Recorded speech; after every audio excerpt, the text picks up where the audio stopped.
మాజీ సీఎం రోసయ్య వర్ధంతి కార్యక్రమంలో సీఎం రేవంత్ రెడ్డి మాట్లాడుతున్నారు. లైవ్ లో చూద్దాం.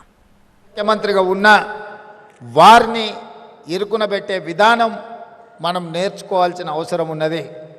ఈరోజు ముఖ్యమంత్రిగా వారు ఆనాడు మర్రి చెన్నారెడ్డి కావచ్చు, నేదురుమల్లి జనార్దన్ రెడ్డి గారు కావచ్చు, భవనం వెంకట్రామ్ గారు కావచ్చు, అంజయ్య గారు కావచ్చు, లేదా డాక్టర్ వైఎస్ రాజశేఖర రెడ్డి గారు కావచ్చు, వాళ్ళు ప్రశాంతంగా ప్రభుత్వాన్ని నడిపి ముఖ్యమంత్రులుగా వారి అధికారాన్ని చెలాయించిందంటే సమస్యల్ని పరిష్కరించడానికి కుడిభుజంగా రోసయ్య గారు ఉన్నారు కాబట్టి వారు ప్రశాంతంగా ముఖ్యమంత్రులుగా కార్యక్రమాలను నిర్వహించారు.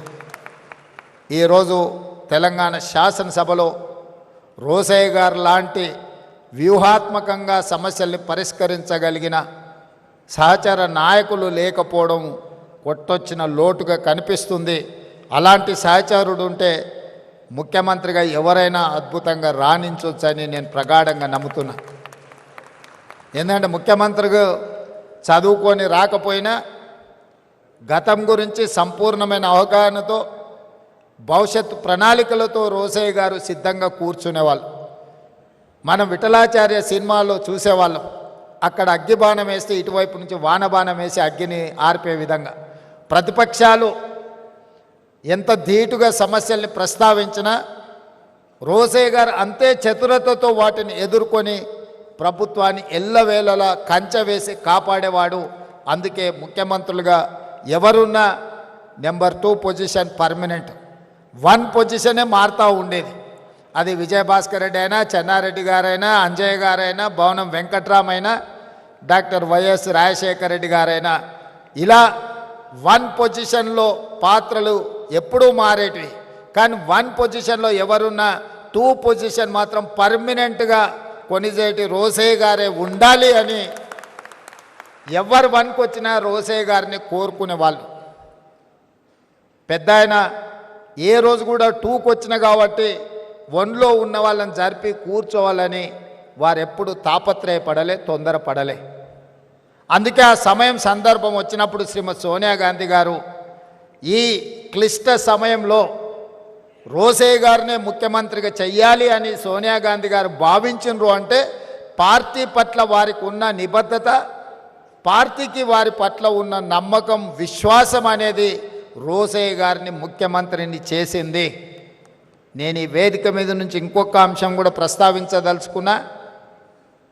వారి యొక్క నిబద్ధత, వారి యొక్క క్రమశిక్షణ వారికి అన్ని హోదాలను ఇంటికి తెచ్చిపెట్టింది. ఏ రోజు కూడా నాకు తెలిసినంత వరకు రోసయ్య గారు నాకు ఈ పదవి కావాలి అని అధిష్టానాన్ని అడిగిన సందర్భం లేదు. అది మంత్రి కావచ్చు, ముఖ్యమంత్రి కావచ్చు, గవర్నర్ కావచ్చు. వారి ప్రతిభనే, వారి క్రమశిక్షణనే, వారికి పార్టీ పట్ల, నాయకత్వం పట్ల ఉన్న కమిట్మెంటే వారికి అన్ని హోదాలను తెచ్చిపెట్టింది. వారిని మనమందరం స్ఫూర్తిగా తీసుకోవాల్సిన అవసరము ఉన్నది. సభలో సమస్యల్ని వ్యూహాత్మకంగా ఎదుర్కోవాలి అని అంటే రోసయ్య గారిని గుర్తు తెచ్చుకోవాలి అని అంత బలంగా వారి ముద్ర చట్టసభల మీద వేసినరు. అలాంటి రోసయ్య గారి వర్ధంతి కార్యక్రమంలో చాలామంది మిత్రులను, ఎందుకంటే 2007 నుంచి 2014 వరకు రాష్ట్రంలో భిన్నమైన పరిస్థితులు, 2014 తర్వాత 2 రాష్ట్రాలుగా అవతరించిన తర్వాత చాలామంది మిత్రులను కలుసుకోలేకపోయినాము. ఈరోజు మిత్రులందరినీ కలుసుకోవడం, ముఖ్యంగా ఆర్యవైశ్య సమాజానికి నేను ఒక విశ్వాసాన్ని, నమ్మకాన్ని ఇయ్యదలుచుకున్నాను. ఈ రాష్ట్రం యొక్క ఆర్థిక ఎదుగుదల మీ చేతుల్లో ఉంది. ఈ రాష్ట్రం రాణించాలి,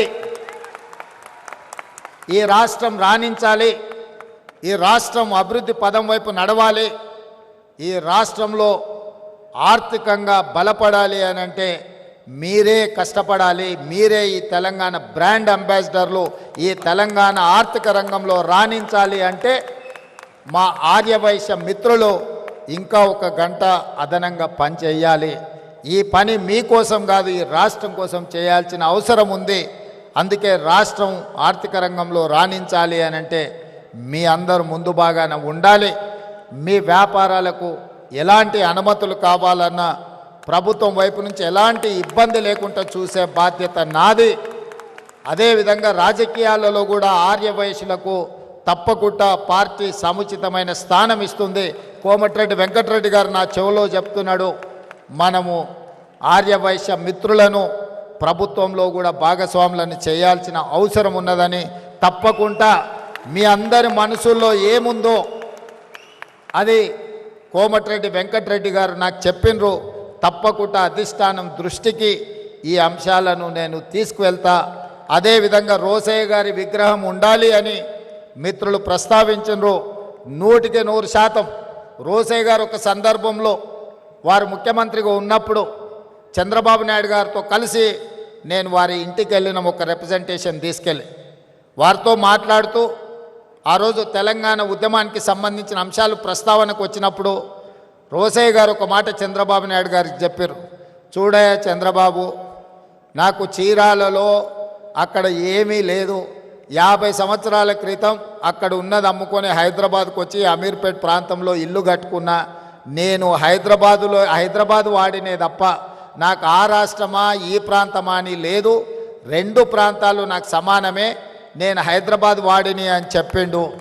ఈరోజు నికార్సైన హైదరాబాద్ ఎవరైనా ఉన్నారంటే రోసయ్య గారు అని చెప్పి నేను సంపూర్ణంగా విశ్వసిస్తున్నా. అలాంటి నికార్సైన హైదరాబాదీ రోసయ్య గారికి హైదరాబాదు నగరంలో విగ్రహం లేకపోవడం అనేది లోటు. తప్పకుండా రాష్ట్ర ప్రభుత్వం ఒక మంచి ప్రాంతాన్ని మీరు చూసి ప్రభుత్వానికి సూచన చేయండి. మా ఆర్ఎండ్బి శాఖ మంత్రి కోమటిరెడ్డి వెంకటరెడ్డి గారికి ఏ ప్రాంతంలో రోసయ్య గారి విగ్రహం పెడితే బాగుంటుందో ఒక ప్రాంతాన్ని సూచన చెయ్యండి. తప్పకుండా రోసయ్య గారి రాబోయే 4వ వర్ధంతి లోపులోనే రోసయ్య గారి విగ్రహాన్ని మనం పెట్టుకుందాము. ఎందుకంటే వారు అందరికీ స్ఫూర్తి, ఆర్యవైశ్య మిత్రులకే కాదు, ప్రజా జీవితంలో ఉన్న వార్డు మెంబర్ నుంచి పార్లమెంట్ మెంబర్ వరకు, రాష్ట్ర మంత్రి నుంచి కేంద్ర మంత్రి వరకు, ముఖ్యమంత్రుల వరకు రోసయ్య గారు ఒక స్ఫూర్తి. అలాంటి వ్యక్తుల విగ్రహాలు ఉండడం ద్వారా ఈ సమాజానికి ఒక మంచి సందేశాన్ని ఇచ్చిన వాళ్ళం అవుతాము. తెలంగాణ రాష్ట్ర ముఖ్యమంత్రిగా మా ఆర్యవైశ్య మిత్రులకు నేను మాటిస్తున్నా, మీరు మంచి ప్రాంతంలో రోసయ్య గారి విగ్రహం పెట్టడానికి మీరు ఏర్పాట్లు చేసుకోండి. రాష్ట్ర ప్రభుత్వం అనుమతిస్తుంది. ఆ ప్రాంతాన్ని రోసయ్య గారి పేరు మీద అభివృద్ధి చేసే బాధ్యత మా ప్రభుత్వం తీసుకుంటుంది అని చెప్పి ఈ సందర్భంగా మీకు అందరికీ తెలియజేస్తూ, ఏది ఏమైనా చాలామంది నిర్వాహకులు ఇందులో భాగస్వాములు ఉన్నారు.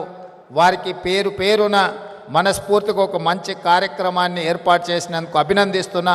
అదేవిధంగా Pendakanti educational academy, Vasavi engineering college ఒక అద్భుతమైన సంస్థ, రామ్మోహన్ రావు గారిని సన్మానించడం అనేది నాకు ప్రత్యేకమైన గౌరవం. ఎందుకంటే వారితో నాకు చాలా సంవత్సరాల నుంచి పరిచయం ఉన్నది. వారు ఎంత నిబద్ధతతోని వాసవి ఇంజనీరింగ్ కాలేజు నిర్వహించినరో నాకు తెలుసు. ఈ మధ్య కాలంలోనే ఫీ రియంబర్స్మెంట్ ఇష్యూస్ వచ్చినప్పుడు సిబిఐటి, వాసవి ఇట్లాంటి ఇన్స్టిట్యూషన్స్కి గ్రీన్ ఛానల్లో ఆ ఫీజు రియంబర్స్మెంట్ ఇవ్వాలి. ఎందుకంటే ఆ సంస్థలు లాభాపేక్ష లేకుండా ప్రజల కోసమే ఉపయోగపడే విధంగా సంస్థలు నడుపుతున్నారు అని చెప్పి మా అంతర్గత సమావేశంలో మా ఆర్థిక మంత్రి బట్టి విక్రమార్క గారికి నేను సూచన చేయడం జరిగింది.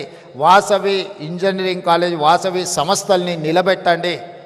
నాకు పూర్తి సమాచారం లేదు, నాకున్న కొంతమేర సమాచారానికి ఆర్థికపరమైన ఇబ్బందులు ఉన్నాయని నా దృష్టికి వచ్చింది.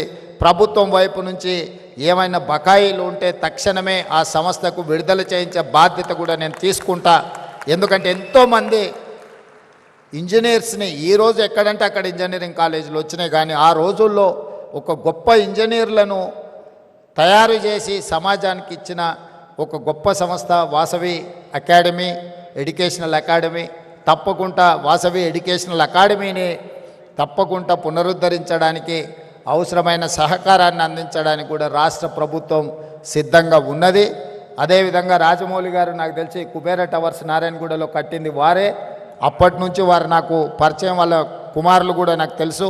నేను ఆ కుబేర టవర్స్లో కొంతకాలం వ్యాపారం పరంగా అక్కడ రెంట్ కూడా నేనున్న, వారు గుర్తించిందో లేదో నాకు తెలియదు, కానీ వీళ్ళందరినీ కూడా సన్మానించడం, కలవడం ఈ సందర్భంగా సంతోషం. ఏదేమైనా ఇంత మంచి కార్యక్రమాన్ని ఏర్పాటు చేసి రోసయ్య గారిని స్మరించుకునే అవకాశం ఇచ్చినందుకు మరొక్కసారి నిర్వాహకులకు ధన్యవాదాలు తెలియజేస్తూ సెలవు తీసుకుంటున్న మిత్రులారా.